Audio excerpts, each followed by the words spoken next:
Hey guys, I'm Saurabh. Welcome to the channel, and this is Product Photography Masterclass Part 1.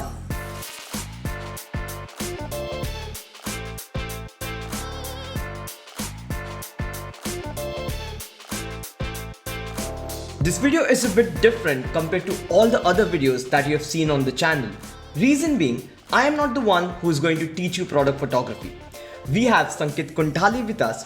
He's an award-winning photographer and he has been doing product photography for over a decade. And he is extremely talented. Don't believe me? Just check out his work.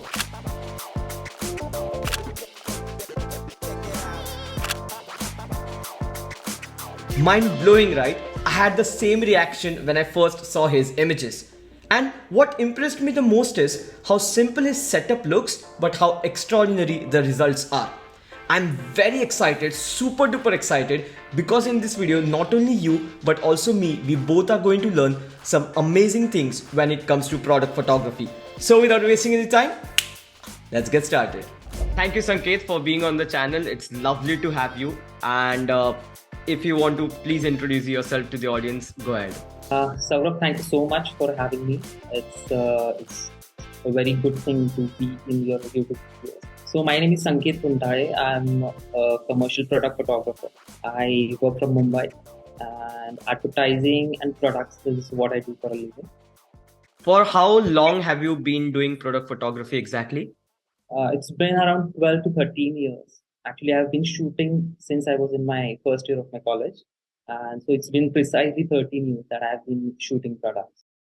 The first thing we'll be talking about product photography is like, what camera gear do you use right now? Right now, I've been using Nikon's full frame, the Nikon D810.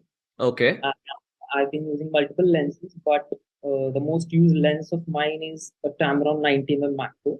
Serves all my purposes like close-up shots, group shots. It helps out everything that I do. So like if I want to get into product photography, one of the lenses that you will recommend is a macro lens? Yeah, undoubtedly. Macro lens is something that product photographer has to have in near future. You can always start with a prime lens like a 50 mm or an 85 mm. But when you start doing products professionally, a macro lens is a must. One of the things that was super interesting is the kind of props that Sanket uses in his shoots. Sanket, I remember you showed me your garden, and tell me like what is the process that goes behind selecting the props, and also why are you so much determined on using the fresh props in your shoots? When I shoot skincare or food items which have fresh ingredients in them, like let's say one of the product has aloe vera in it, one of the products has mint leaves in it. So the beauty of a product shot is that product shot in the sense of a food shot, that it has to look very appetizing. A beauty of a skincare shot is that the ingredients have to look very fresh, as in it has to look genuine. So let's say if one of my product shot has mint in it. So what would one usually do is go to the market, grab a set of mint leaves, and then come back home and then use those leaves in the shot.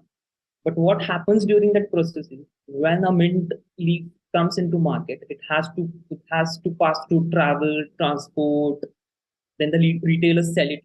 During that time, that duration, the freshness of the leaves and everything is gone. So to avoid that, what I've done is I've set up a small mini garden at my house, and I have planted and grown all these veggies, mints, and herbs in my garden itself. So whenever I'm shooting, to ensure that the ingredient is in its freshest form, I just pluck the leaves or the herb and keep in the shot so that it's not spoiled. It looks at its best condition. It looks very colorful and fresh. So that is the reason I have all the ingredients planted in my garden. And I feel that makes a huge difference when I see your work, that your work shouts freshness. That is I guess one of the style that you stick with, and that is something that's super inspiring. In fact, whenever I don't find any ingredients or I don't have it in my garden, I just stop the shoot and I try to find it unless and until it's in its purest form, and only then I resume all my shoots. The first thing that I noticed when you were shooting is you tether the camera, right? Right. Like, why do you tether the camera and what kind of software do you use? So I use Capture One to tether my camera, and tethering a camera is very essential part of still life photography. Uh, First and the main, most important reason is we get a lot of camera shakes and camera blurs when we try to trigger the camera using our hands. I always make sure that my camera is on a sturdy tripod and it's tethered to the Capture One. The one main important reason that I tether my camera is I always focus stack my images. Focus stacking is usually focusing your camera or your lens on the different parts of an image and then later stacking them or blending them into the Photoshop so that every nook and corner of the image is sharp. While doing that, we have to ensure that our camera is very stable so that the images blend properly. I have a separate video on focus stacking on the channel. Basically, you do focus stacking because you get a limited depth of field when you're using a macro lens, right? And Sanket, you usually like what kind of camera settings do you use? The settings like ISO, shutter speed, and aperture on my camera are always fixed, and my lens would always be on f11, around f9 to f11, Right. so that after that I might get refraction in the images, which Yes. would make my images a little softer. To have optimum image quality, I always use my lens or f number from 9 to 11. My Right. shutter speed is always on 1 by 200. That's the highest sync speed of my camera flash. And the ISO is always a base ISO. Let's see, it's always on 100. So one of the things that I remember asking you is like, why are you not changing your camera settings to dial the or to change the exposure? And what you told me is the exposure is not decided by the camera settings, but it's decided by the power of artificial lights. We will definitely talk about those things. But one of the things that was super important is knowing the sweet spot of your lens. Whichever lens you're using, just Google it. Just Google the sweet spot of your lens and you will get the answer. And to get more depth of field, focus stacking is something that's done. Even we as landscape photographers do focus stacking, but I feel in product photography, since you're using a macro lens, the number of images might be a lot more compared to what we usually do in landscapes. Also, one important thing to talk about is even if my camera settings are all the same and it's only the lighting that's affecting the image, the ambient light hasn't got any role to play. With these settings, like I've mentioned, like the base ISO, the shutter speed of 1 by 200, and aperture of approx f11, I'll always get a blank picture, as in a black picture, so that Right. the ambient light is not affecting my frame or my object in any way.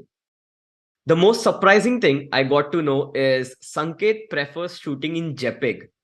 And that to me was a very big revelation because I always shoot in RAW. I have never shot in JPEG. It was only one time when I gave my camera for to the customer service, and they, I don't know why, have reset it to JPEG.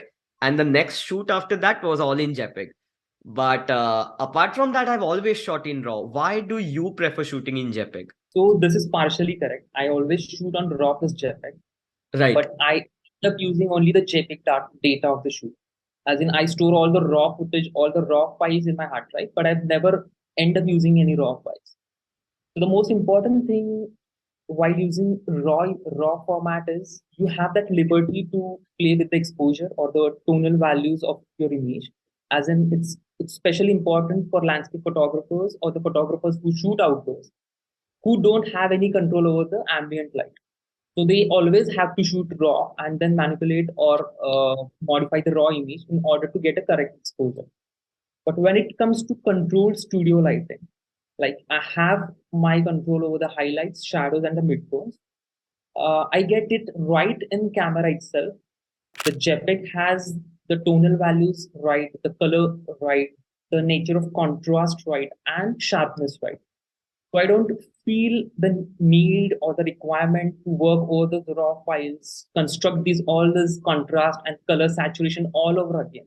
When I have this everything controlled, there is no point in just uh, extending my workflow, spending more time in processing those raw files again when I have everything figured out in camera itself.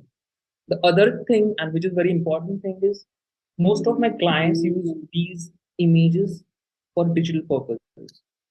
So if there was someone who wants to use these images for, let's say, billboard, or let's say you want to print a big images out of it, I would surely work with the raw files.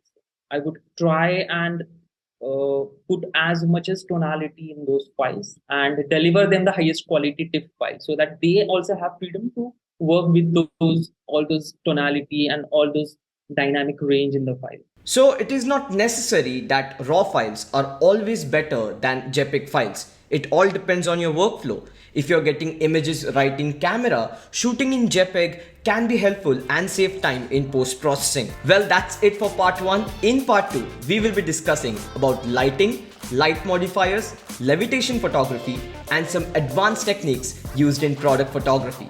Part 2 is going to be super exciting and it will be coming out next week.